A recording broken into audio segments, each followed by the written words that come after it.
Hi, I'm Baron Gus and I'm a product specialist here at JR. Today, I want to introduce you to JR's innovative serial communication system, XBus. By employing XBus in your model, you can simplify your radio installation, make your model safer, increase performance, and use your time for flying instead of setup. And for those of you who fly complex or large-scale aircraft, our new line of XBus compatible components can actually save you money. Traditional RC systems have always consisted of a receiver, a battery, and servos. The connections have always been made by plugging corresponding servo into one of the appropriate channels and then adding the power. In contrast, XBus allows you to have the same connectivity without worrying about employing large bundles of wire or trying to chase down RF glitches and problems. The XBus protocol takes transmitted information received by the XBus-enabled receiver and encodes it into efficient serial information. It's then sent along its way in what is basically your own local area network within your aircraft. Along the system, you simply plug in XBus decoder, and then the information is decoded back into information your servos understand, but not before applying specific characteristics like direction, travel endpoints, and neutral.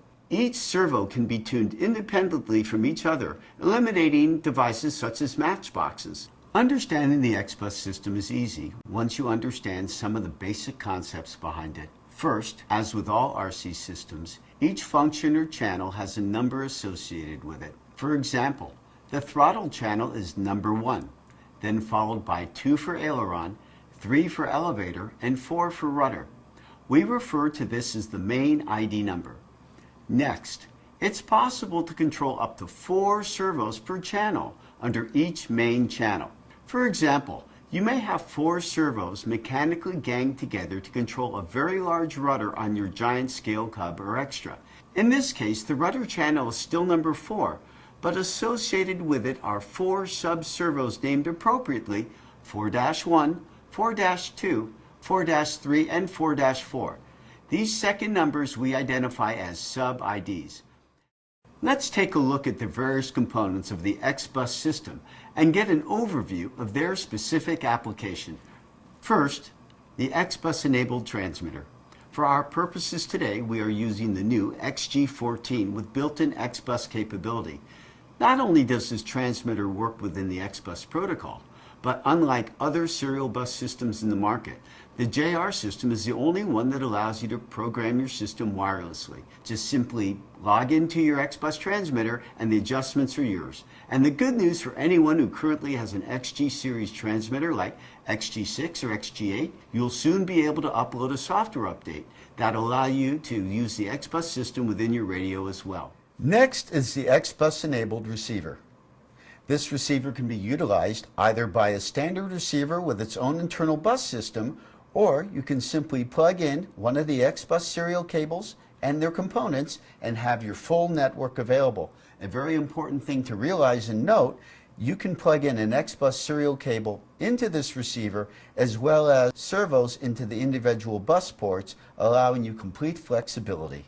The basis of the XBus system is to deliver power and information throughout the serial network. This is achieved using XBus dedicated components like our HB6 or heavy-duty center hubs. Here is our PWM single port connector to be used when only one servo is needed. For larger applications, our 4-port connector can handle up to 4 servos, and our mini center hub allows you to add power when high current demands are present. Our last component is our XBus heavy-duty center hub. It utilizes 2 battery inputs, an E-switch, XBus input, Dean's plug heavy-duty power bus, and the serial bus for the XBus information. Once you decide which XBus converter you need for your application, the next step is to program it. This can be easily achieved through your transmitter or by using the XBus channel programmer. Simply plug in the battery and then the device. Next, tune the dial to the channel and the port you want to set, and then you're done. The procedure is repeated for each port you want to program. So next step is to plug in your XBus system and configure it. But there's one more thing that you need to do. As you can see, when I move the controls, we have full functionality, except for the rudder control. But that's because we have to still go about enabling XBus in the transmitter. This is simple to do.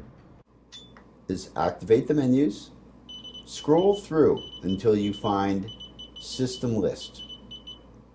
Activate System List and then scroll through again until we come across XBus.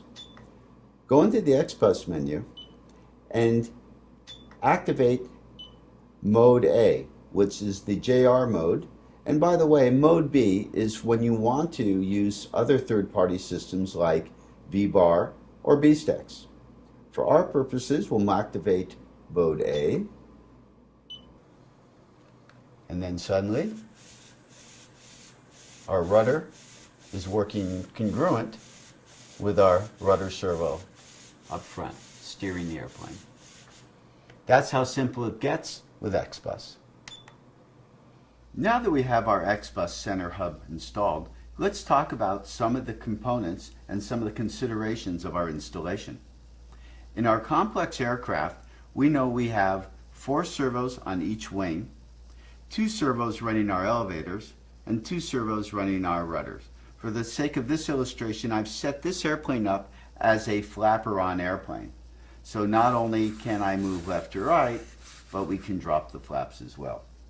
We have a throttle servo up front. We have our rudder servos in back and our elevators. So, talking a little bit about the components we've used thus far, we have an XBus center hub. We have our converters for 4 servos on each wing. We have one single converter going to the tail surfaces, yet we've split them over 2 main channels. We split them over the number 3 channel for elevator and the number 4 channel for rudder, and we have 2 sub-IDs, which would be 3-1 and 3-2 for the elevators left and right, and 4-1, 4-2 for the rudders upper and lower. So again, to remind you, this is not really acting like a Y harness as much as it's acting as an address off of our serial network. I want to take a moment and explain to you a little bit about how you go about adjusting XBus once it's configured. In this case, we have our airplane with our 2 wings, but notice this one servo which is reversed. By simply accessing the XBus menu, I can go in, reverse this servo, and suddenly it's working great. Now, one of the things we've noticed is that it's off a little bit. So by going into our neutral adjustment,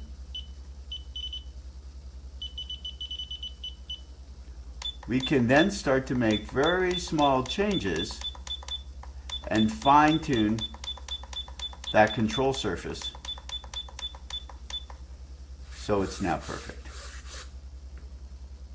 Thank you for joining us today. We hope the time you spent with us has been worthwhile and you learned more about how you might apply XBus to your next model. If you have further questions, check out our website at jrpropo.com.